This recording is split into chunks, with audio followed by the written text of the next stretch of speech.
Olá, leitor! Hoje, no Contos de Sebo, continuaremos a leitura de Ainda Estou Aqui, do autor Marcelo Rubens Paiva. Capítulo 12. Depois do luto.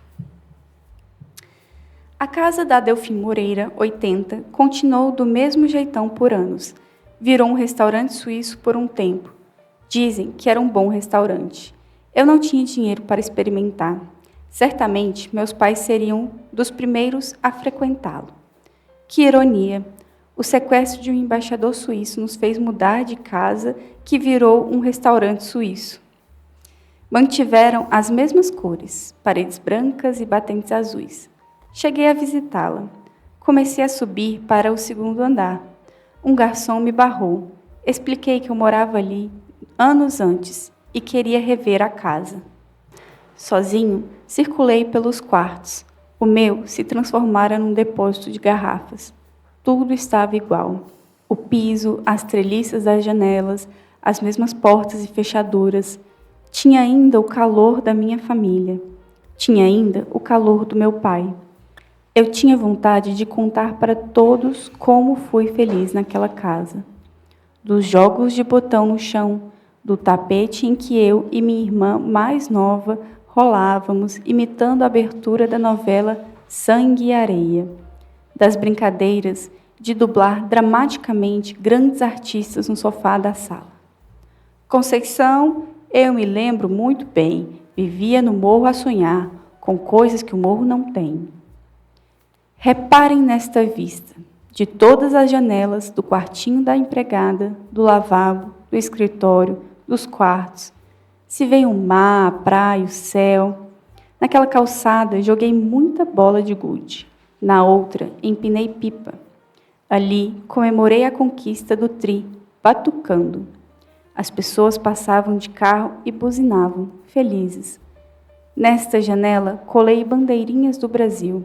Para alguns, seria considerado um gesto de apoio ao regime. Que nada. Para mim, era apoio à seleção canarinho. Repare nas cagarras. Ninguém reparava. A maioria estava preocupada em pescar com o garfo comprido o pedaço de pão ou de carne que tinha perdido dentro do fundi. Em Santos, minha mãe começou a trabalhar na empresa do meu avô aduaneiro, a Paiva Companhia. Era a primeira vez que trabalhava. Era um assistente. Sabia escrever, sabia línguas, sabia o básico. Fez vestibular para a Faculdade de Direito em 1972 e passou. De dia, ia para a Rua 15 de Novembro, sede da firma. Em casa, no quarto, trancada no escuro, chorava todas as noites. Chorava sozinha, sem que nos dessemos conta. Não queria que percebêssemos, mas que tivéssemos uma infância e adolescência sem âncoras na alma. Que tocássemos a vida, os estudos, que tivéssemos amigos, namoradas. Não repartiu sua dor com ninguém. Não sei julgar se estava certa ou errada. Era seu jeito de ser. Desde menina, a italianinha não repartia seus sentimentos felizes ou dolorosos com ninguém. Superar? Impossível. Esquecer? Nem pensar. Tocar. Seguir. Esperar reacenderem outra fogueira no alto, outro facho de luz, que orientasse a volta para a costa, para a terra firme, o chão. Em 1974, nos mudamos para São Paulo, para um apê modesto e apertado nos Jardins. Ela só tinha uma procuração do meu pai antiga, de 1964, de quando ele foi caçado e exilado. Poucos a aceitavam. A situação era uma aberração jurídica. Não podia sacar dinheiro no banco, apenas o da conta conjunta, mas este estava acabando. Ele não estava morto nem vivo, não tinha como tocar os negócios da família, tudo bloqueado. Tinha um seguro de vida que não podia ser resgatado, pois não existia atestado de óbito. Tinha uma pensão que não podia ser requerida, nem cheques de viagem em dólares podiam ser trocados. Tenho eles até hoje, com a assinatura do meu pai. Por sorte, ela conseguiu vender um terreno, o da pedreira no jardim botânico, o da jaqueira, o sonho desfeito de uma casa, enfim, no nome da família. E comprou um AP na planta também nos jardins, na mesma quadra, aproveitando o boom imobiliário na década de 70. Minha mãe morou ali por 30 anos, até o começo do Alzheimer. Uma casa própria, enfim, sua, nossa. Em 1981, teve que vender um pequeno apartamento do meu avô Facchiola em São Vicente. Precisava da assinatura do meu pai. Relatou o problema peculiar ao juiz da vara da família, Marcos Martins, pedindo uma outorga judicial, ou seja, o direito de fazer a transação imobiliária sozinha. O juiz não apenas concedeu, como escreveu à Procuradoria da Justiça do Rio de Janeiro, exigindo que o inquérito fosse aberto para apurar o desaparecimento de Rubens Paiva. Para ele, o relato de Eunice continha veementes indícios de crime cometidos contra Paiva e sua família. Ela comemorou muito. Alguém estava do nosso lado. Foi o começo do reconhecimento e da sua viuvez jurídica. Passou a ganhar dinheiro com revisões, bicos e traduções. Traduzia coleções dos impressionistas da Abril. Estudávamos com bolsa. Havia solidariedade nas escolas católicas de esquerda. Nos aceitavam. Faculdade? Se quiséssemos uma, só gratuita. USP ou Unicamp. E desde a adolescência começamos também a trabalhar. Babil estudou na PUC, mas tinha que pagar a mensalidade. Trabalhava em escolas infantis. Nascia uma nova Eunice. Renascia uma família. Certa vez, dei uma festa no salão do prédio. Apareceu muita gente, de muitas escolas, muito mais do que convidei, que se espalhou pelos corredores, escadas, hall social e de serviço. Adolescentes alcoolizados fumavam maconha, namoravam, teve de tudo. À meia-noite, muitos mergulharam na piscina.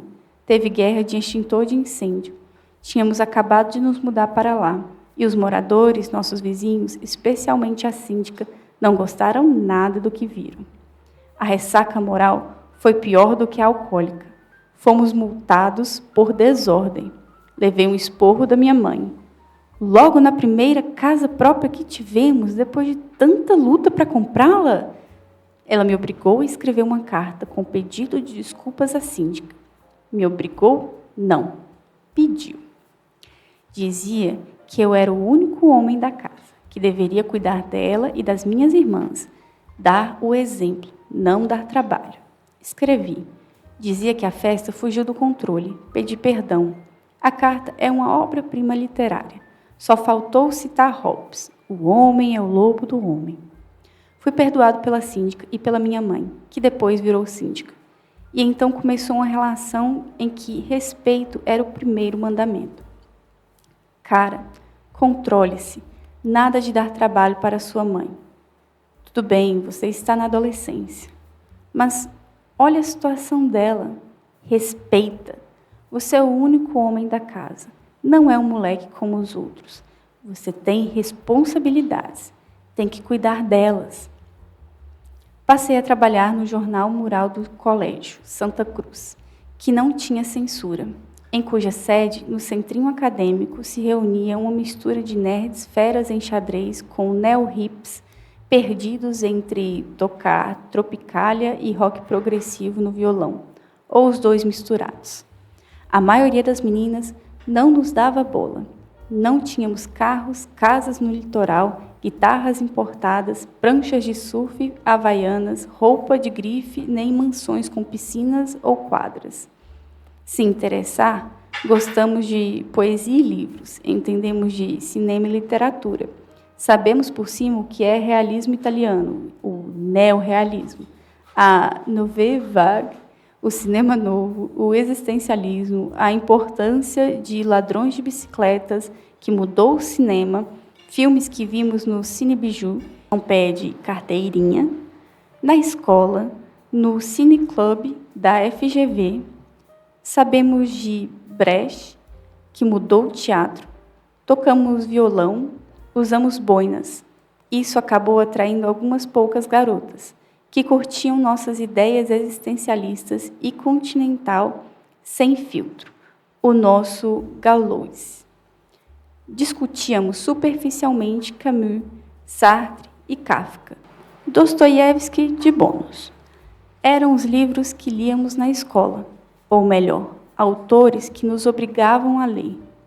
Viajávamos de carona, dávamos shows com violão made in Brasil, Gianni ou Di Giorno.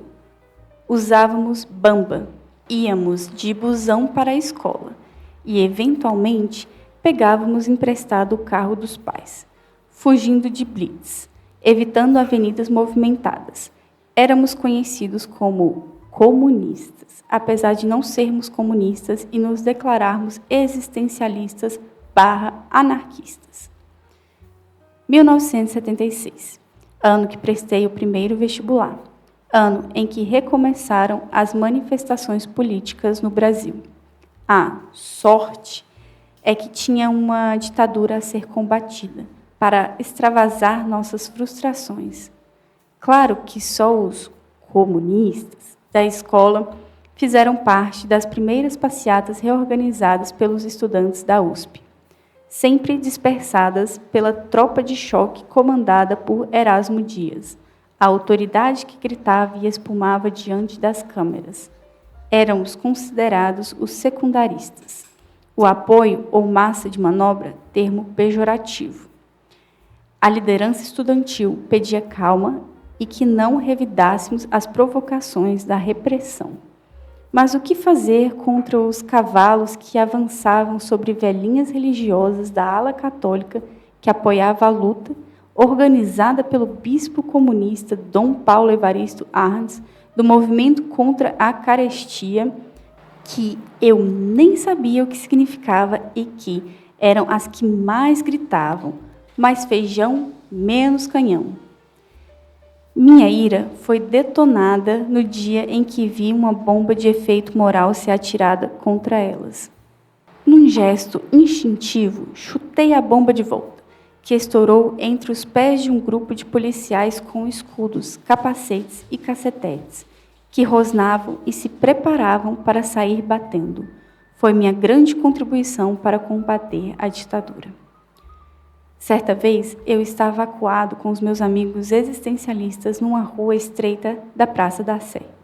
Meganhas jogaram em nossa direção bombas de fumaça colorida, que devolvemos antes de estourar.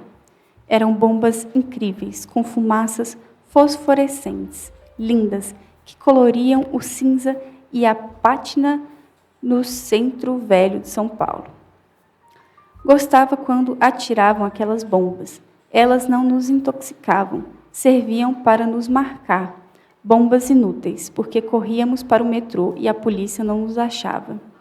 Independentemente de estarmos manchados de roxo, laranja, verde e limão. Não as usam mais. Então, nos especializamos em todas as passeatas pela anistia, liberdades democráticas, contra a carestia, contra a censura, em apoio às greves dos metalúrgicos. Ficávamos pelos cantos, observando a movimentação da tropa, de olho naqueles que portavam bombas nos cintos. Quando elas começavam a jogar, chutávamos de volta. As coloridas podíamos pegar pelo corpo da lata, com calma, evitando o jato de fumaça, e devolver pelo ar, caprichosamente, ou com ternura, para riscar o céu de cor, como uma pincelada sobre uma tela urbana. Chegou a hora do vestibular. Eu tinha que escolher a carreira no formulário da FUVEST. 1x nas várias opções. 1x para o resto da vida. O pequeno x que seria determinante para o meu futuro. Que importância um mísero rabisco. Você é o único homem da casa, não é um moleque como os outros. Você tem responsabilidades. Tem que cuidar delas. Como sempre fui bom em física e matemática, frequentei aulas de exatas no colegial, mas minhas opções eram conflitantes. 1. Engenharia, seguindo uma tradição e pressão pessoal. O único homem da casa, não o moleque. Uma pressão da minha mãe, responsabilidades, cuidar delas, responsabilidades. 2. Filosofia, uma carreira platônica, reprimida. Bem, os primeiros filósofos eram matemáticos e os primeiros físicos eram filósofos. Não era tão estranho ser bom em matemática e física e querer filosofar. Matemática e filosofia nasceram juntas. Os pré-socráticos, Tales de Mileto e Pitágoras, eram matemáticos. O segundo chegou a definir o mundo como uma sequência numérica. Para ele, os números explicavam tudo. Uma amiga filósofa me disse que os filósofos estão, na sua maioria, sempre se arrastando existencialmente. Sofrem de depressão ontológica e estresse metafísico. Me identifiquei. Sempre vivi em estresse metafísico. Nasci com estresse metafísico. Minha insônia era causada por estresse metafísico. Eu fumava porque vivia um estresse metafísico. Bebia porque vivia um estresse metafísico. Passava o dia em estresse metafísico, xingando a estupidez do que via na TV, a mentira, a perda de tempo, a grosseria, lendo jornais, revistas, a grosseria nas ruas. Era um cara que via mais falhas no homem do que virtudes. Mas eu era o único homem da casa, não um moleque qualquer. Tinha responsabilidades, tinha que cuidar delas e não tem discussão. Meu pai também foi meu modelo. Imitá-lo era uma missão. Ser como ele, ter sua integridade, seu carisma, inúmeros amigos, prestígio, uma profissão que incluísse viagens. Olhava para minha mãe e deduzia que ela me preferia um filho engenheiro como o marido, com chance de obter um bom patrimônio no futuro, ajudar nas finanças abaladas da família, que vivia hoje sem saber do amanhã. Com os amigos dele, eu teria emprego garantido em grandes firmas, companhias de engenharia, empreiteiras. Quem sabe até herdar o espólio deixado por ele, reconstruir sua firma, reassumir seus projetos, sua vida. Tá, engenharia. No mais, alguém vive de filosofia, sustenta a família, leva os filhos à Disney? Para a decepção da minha professora de filosofia, Malu Montoro, que leu uma vez para a classe o meu trabalho de lógica aristotélica, meu único trabalho lido em classe, da única matéria que tirei A numa avaliação, nada disso, engenharia. Em 1977, fui para a Unicamp estudar engenharia. Minha mãe me apoiou. Dura, me disse quanto dinheiro poderia me dar por mês. Era pouco, mas dava. E no mais eu poderia fazer uns bicos. Comecei na engenharia civil, como meu pai, até descobri que a partir do segundo ano teria que me mudar para Limeira. Campinas, tudo bem, mas Limeira? Mudei para engenharia agrícola. Tentei até tirar brevet e aprender a pilotar avião, como ele. Fiz 2 aulas apenas, no campo de Amarais, em Campinas. Não me entusiasmou. Não como as aulas de violão e teatro que eu fazia desde os 14 anos e continuei em Campinas. Não larguei o grupo de teatro do Clube Paulistano, em que atuava desde os 15 anos, e entrei para um grupo na Unicamp, com estudantes de Brasília expulsos da UNB por causa do infame Decreto 477, que jubilava alunos que participassem de atividades políticas e culturais. Morei numa pensão perto da rodoviária, porque achava que aquilo não ia dar certo. Dividia o quarto com 2 colegas do colégio. Um estudava filosofia, o outro antropologia. Passávamos as noites discutindo a origem das coisas, debruçados sobre Heráclito, o grego que inventou a filosofia e afirmou que tudo é um. E os opostos são iguais. Heráclito era a droga mais pesada que consumíamos, enquanto os livros de cálculo e resistência dos materiais mofavam. O colega filósofo brigou com a dona da pensão. Não sei o que ele disse ou fez. Num surto, ela ameaçou botar fogo no sobrado, jogou querosene na escada, acendeu um fósforo e nos avisou aos gritos que, se não saíssemos em minutos, viraríamos cinzas. Você precisa ter responsabilidades, não é um moleque qualquer. Saímos em minutos. Voamos com nossas tralhas, livros e enigmas e nos mudamos para uma pensão enorme perto da estação ferroviária. Nos primeiros meses, dormimos num quarto com 6 beliches. Era pensão completa, café da manhã e um digno jantar inclusos.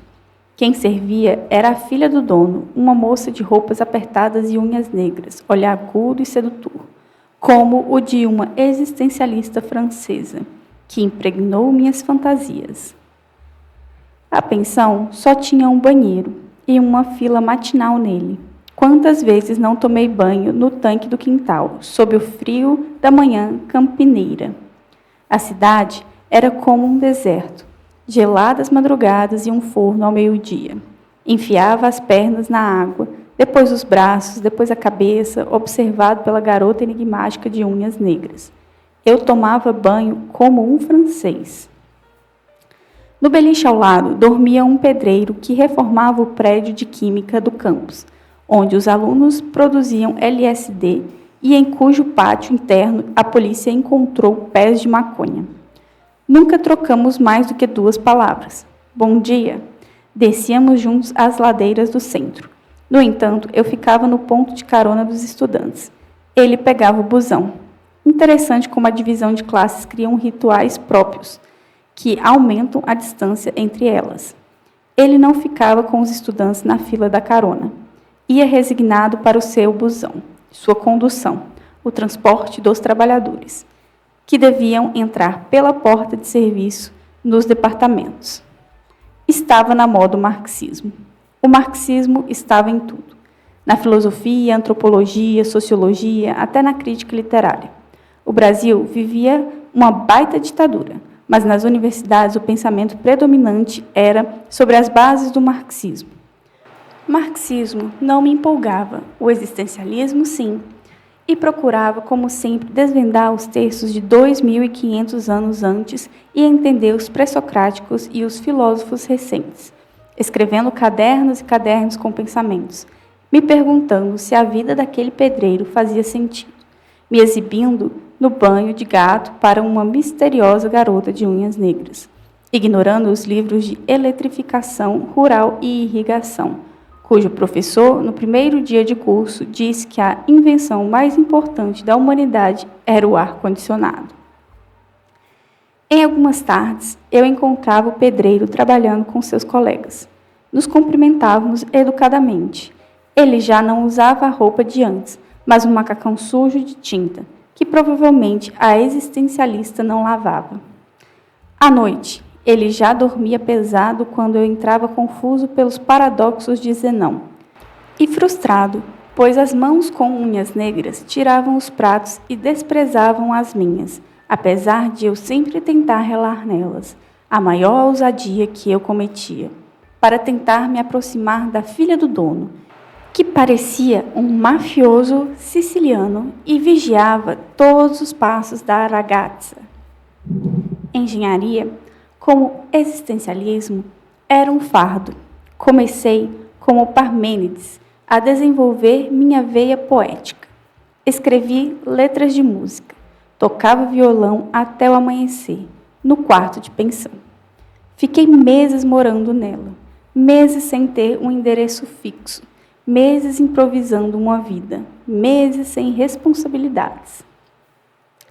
Certa vez, num dos pontos de carona na saída da cidade para a Unicamp, parou um carrão importado, chique, com ar-condicionado. Me dei bem, pensei. Era um senhor de idade, provavelmente um dos professores estrela da universidade. Perguntei o que ele fazia. Sou filósofo, respondeu. Fiquei mudo, perplexo e encantado pela ousadia. Invejei-o. Desisti da engenharia agrícola no final do 3º ano, depois de bombar em resistência dos materiais, o Platão dos engenheiros. Que pena, eu não seria rico, com a fazenda produtiva, dono de picapes, com esposa loira e sarada, cheia de joias, jeans apertados, botas até o joelho e chapéu country, me perguntando se comprei ingressos para o imperdível show de Chitãozinho e Chororó. Responsabilidades? Ouvi a voz Vai, Marcelo, ser gauche na vida. Fui para a Escola de Comunicações e Artes da USP. Minha mãe não se opôs. Ganhava um bom dinheiro como advogada. Minhas irmãs, no mercado, na vida, sustentavam-se. O mais fodido e perdido era justamente eu, o moleque, o único homem da casa. Quem sabe eu faria aquilo que meu pai sempre quis, dirigiria um jornal. Como ele, que fundou o Jornal de Debates com Gasparian e reorganizou o Última Hora. Ele, que tinha tantos amigos jornalistas, escritores. Ok, jornalista então. Então mudei para rádio e TV. Então passei a escrever livros. Então fiz teatro. Então minha mãe não tinha expectativa nenhuma sobre mim. E nem precisava. No final dos anos 80, eu já tinha a minha casa própria. Capítulo 13. Você se lembra de mim? A memória não se acumula sobre outra. A recente não é resgatada antes da milésima, que não fica esquecida sob o peso das novidades, do presente. O passado interage com o segundo vivido, que já ficou para trás. Virou memória recente. Memórias se embaralham. Então me explica rápido, por que os velhos com demência se esquecem das coisas vividas horas antes e se lembram das vividas na infância, décadas antes? Minha mãe, aos 85 anos de idade, com Alzheimer, não se lembra do que comeu no café da manhã, mas vê meu filho, de 1 ano e pouco, e o reconhece, com pouquíssimas pessoas. Vê sua foto e o reconhece, tem saudades dele. Você se lembra de mim? É a pergunta que todos lhe fazem. Querem ser reconhecidos, querem que ela se lembre. Querem que ela se lembre de mim. A prova de que tem algo deles dentro dela. Uma memória que está lá, mas não consegue ser resgatada. Que é da pessoa que quer ser lembrada. Querem a prova de que ainda existe alguma ligação com o mundo, com a vida. Pergunta que deixa o portador de Alzheimer em pânico. Ele se sente desafiado. Provavelmente tem uma vaga lembrança e não sabemos se fala a verdade ou se desiste, mas passa a dizer para todos: Não diz claro que me lembro, ou apenas diz sim. Diz: que não significa nada, que não responde a nenhuma pergunta, que é apenas. E quando quer dar um ponto final numa conversa, diz: pronto. Como quem diz: satisfeito? Me lembrei de você, sem lembrar exatamente quem você é. Você se lembra de mim?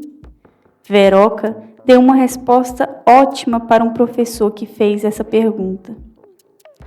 Não é importante, o fundamental não é a lembrança, mas como você interage com ela hoje. Minha mãe ficou viúva aos 41 anos. Na adolescência, eu não me identificava com colegas que reclamavam do conservadorismo dos pais. Minha mãe tinha amigos avançados, escritores, feministas, editores, intelectuais, antropólogos, maconheiros, hippies, sem contar inúmeros políticos caçados, ex-exilados e jornalistas em busca da notícia. Recebia visitas de correspondentes estrangeiros, representantes de organizações de direitos humanos e de outros governos. Eu sei que já disse tudo isso. Ali estava um ícone da ditadura, prova bem articulada que contestava a versão oficial. Minha mãe viva negava a mentira criada. O entra e sai era tamanho que ela não tinha tempo para futilidades. Eu tinha, sim, ódio dos militares, do poder. No entanto, assistir à atuação dela me ensinou a não alimentar revanchismos. Ao invés de se fazer de vítima, ela falava de um contexto maior, entendia a conjuntura do continente, sabia ser parte de uma luta ideológica. Era mais uma Maria, Maria Eunice, cantada por Elis Regina em O Bêbado e a Equilibrista. Choram Marias e Clarices no solo do Brasil. Nunca se deixou cair no pieguismo, não perdeu o controle diante das câmeras, nem vestiu uma camiseta com o rosto do marido desaparecido. Não culpou esse ou aquele, mas o todo. Não temeu pela vida, lutou com palavras. Virgílio Gomes da Silva. O Jonas foi o primeiro da leva de desaparecimentos políticos que começou a partir de 1969 no Brasil. A última vez que foi visto foi em 29 de setembro, na Operação Bandeirante, OBAN, de São Paulo. Entre 1970 e 1971, foram 15 os desaparecidos políticos. Depois, o número saltou para 140. A ditadura adotou como prática sistemática execuções e desaparecimentos. Impossível calcular quantos. Se botar na conta aldeias indígenas, tribos dizimadas que desapareceram na expansão da fronteira agrícola e ocupação da Amazônia promovida pelos militares, esse número vira uma enormidade. São eles os pioneiros: Mário Alves de Souza Vieira, desaparecido a partir de 17 de janeiro de 1970. Jorge Leal Gonçalves Pereira, desaparecido em 20 de outubro de 1970. Celso Gilberto de Oliveira, 30 ou 31 de dezembro de 1970. Meu pai, 22 de janeiro de 1971. Antônio Joaquim de Souza Machado e Carlos Alberto Soares de Freitas, ambos em 15 de fevereiro de 1971. Joel Vasconcelos Santos, 15 de março. Stuart Edgar Angel Jones, 14 de maio. Ivan Mota Dias, 15 de maio. Mariano Joaquim da Silva, 31 de maio. Eleni Ferreira Teles Guariba, Walter Ribeiro Novaes e Paulo de Tarso Celestino da Silva. Os três em 12 de julho de 1971. Francisco das Chagas Pereira, em 5 de agosto. E Félix Escobar, em outubro de 1971. O Exército nem abria mais inquéritos sobre os desaparecimentos. Era um caso banal. A prática, que começou no Brasil, espalhou-se. No Chile, a partir de 1973, foram 3.000. Na Argentina, a partir de 1976, 15.000. Os familiares dos desaparecidos vivem num limbo civil, além de emocional. Temos ou não um pai, uma mãe, um filho, uma filha ou netos vivos. A burocracia engessava atividades corriqueiras. Não sabíamos nem a data em que deveríamos decretar como o dia da morte. Repare que usei a expressão desaparecido a partir de, e não morto em. Meu pai foi preso no dia 20 de janeiro. Estava morto na noite do dia 21, para o dia 22 de janeiro. Para nós, da família, a data da sua morte é 20 de janeiro. Só recentemente soubemos que ele morreu entre 21 e 22. Não mudaremos o dia em que sua morte faz aniversário. Eu deveria vingar a morte do meu pai, comprar um revólver e ir de um em um atirar na cabeça? Com 17, 18, 19 anos, eu não era maluco o suficiente para partir para a guerra. Era da paz. Era um pacifista. Alguns nomes dos torturadores envolvidos já tinham sido divulgados nas declarações oficiais do próprio Tribunal Militar. Bastava consultar o catálogo telefônico do Rio de Janeiro e ir de um em um. Sabe quem eu sou? Pá. Sabe de quem sou filho? Pá. Olha para mim? Pá. Mas lutar pela democratização seria uma vingança mais efetiva. e esperar que a justiça numa nova democracia fizesse a sua parte. O que espero até hoje.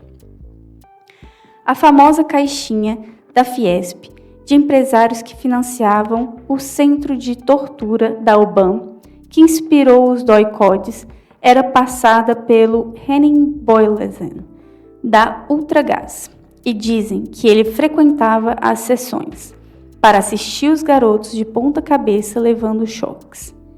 Empresários davam dinheiro e equipamentos para ajudar no combate ao terrorismo, que atrapalhava os negócios. Boylesen foi justiçado pelo Movimento Revolucionário Tiradentes e a Ação Libertadora Nacional, ALN, organização que ajudou a destroçá-lo, metralhado numa rua dos Jardins, perto de onde mataram Marighella. Torturadores, traidores e delegados também foram justiçados. Imagina o cara que foi torturado quase até a morte por um policial e depois o encontra na rua. Membros da ALN queriam vingar os amigos e atacar os centros de tortura. Marighella era contra. Dizia que a luta era ampla, contra um sistema, um regime, não contra os agentes da repressão, que era uma luta política, não pessoal. Impedia ações de vingança. Mas, depois da sua morte, a organização perdeu o rumo, executou companheiros, rachou. Via minha mãe sem rancor, publicamente a favor da anistia, aliada a movimentos dos direitos humanos, sensata, com o ideal nos punhos, e me dizia que ali estava a atitude correta, a nossa guerra. Ela aos poucos se tornava um ícone da redemocratização, uma autoridade. Dava entrevistas, recepcionava aliados, frequentava reuniões no Congresso, agregava. Eu, com minha gangue de garotos revoltados e fiéis ao determinismo histórico, passava em frente de restaurantes da burguesia e gritava: "Essa moleza vai acabar!" Ah, sim, fiz pichações. No campus da Unicamp, não muito inspiradas. Pela liberdade de expressão, liberdades democráticas, anistia ampla e restrita. Os jargões reformistas em voga. Minhas irmãs, sim, militaram no movimento estudantil. A Veroca chegou a ser líder da tendência majoritária, Refazenda. Com o tempo, fiquei mais à margem. A ditadura ruía, o movimento sindical se organizara. Novos partidos políticos surgiram. Achei que o movimento estudantil se tornava uma tolice, não se renovava, ficava isolado. Os estudantes universitários, no final dos anos 70, organizaram shows na USP. Milton Nascimento, Gilberto Gil. Quando entrei na USP, em 1982, o movimento enfraquecera. A esquerda perdeu as eleições da ECA para um grupo anarquista, os Picaretas. Teve um show punk na recepção, com Cólera e Ratos de Porão, numa festa chamada Gato Morto. Meus novos colegas me levaram a shows de punk do Sesc e da PUC, a boate punk Napalm, depois Carbono 14. Eu namorava a garçonete do Carbono, que foi para o Rose. Aliás, frequentei tudo isso porque ela me levou, me ensinou, me aliciou. Eu bebia no Madame Satã, consolidava a amizade com as bandas punks, as de Brasília, não perdia um show do Ira, bebia com Renato Russo, que era amigo dela, enxugávamos uma merda de garrafa de um uísque brasileiro numa noite. Escrevia letras de música e poemas em jornais universitários. Escrevi em fanzines punks, como o Spout. Na verdade, não contribuí efetivamente com quase nada para a queda da ditadura. Minha mãe e minhas irmãs, sim. Apenas escrevi expondo o meu desencanto, que poderia ser contra a ditadura, contra o capitalismo, contra a existência. Descontei, desabafei. No mais, a morte de Boylesen, na manhã de 15 de abril de 1971, na Alameda Casa Branca, não serviu para nada. Não apressou o fim da ditadura. talvez tenha até endurecido mais. Mas vai falar isso para quem foi torturado graças a ele. A luta armada não apressou o fim da ditadura. Um amigo me propôs matar os que mataram meu pai. Era de Crato, no Ceará. Dizia ter ligações com cangaceiros, justiceiros. Bastava eu dar os nomes, bastava eu apontar. Meu amigo diletante, poeta jornalista, bebum dos bons, insistia. Mando matar. Nem aventei a possibilidade. A redemocratização será a morte deles. Uma denúncia da justiça, um julgamento posterior e a condenação legítima, elas virão. Não vieram. A luta pela anistia começou em 1977, 78, 79. Em 7 de novembro de 1978, minha mãe participou de uma mesa no Tuca, Teatro da PUC São Paulo, sobre mortos e desaparecidos, com a Clarice Resgov. Em 27 de junho de 1979, foi a outra mesa redonda, agora no auditório do Tuquinha, do Comitê Brasileiro de Anistia, Seção de São Paulo. A Operação Anistia, que começou na posse de Figueiredo para abafar os movimentos sociais e propor uma lei de anistia que anistiasse os torturadores, recebeu retoques finais em 1979, a aprovação do Conselho de Defesa dos Direitos da Pessoa Humana. O CDDPH passou a atuar em violações presentes de direitos humanos, tentando eliminar novos abusos, que implicaria esquecer o passado, com o arquivamento de processos sobre tortura e desaparecimentos, dentre eles o caso do meu pai.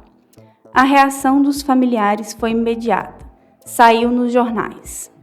Eunice Paiva, que já se considerava viúva de Rubens Paiva, baseada na lei da anistia, pediu declaração de morte presumida do marido e classificou a decisão do CDDPH como uma confissão pública de coautoria do governo atual nos crimes cometidos contra presos políticos pela repressão. Ela ainda disse que o esquecimento proposto pelo ministro da Justiça e aceito pela maioria submissa do CDDPH nada mais é do que condescendência criminosa, proposta por motivos óbvios e que, um dia, também serão apurados. Não foram.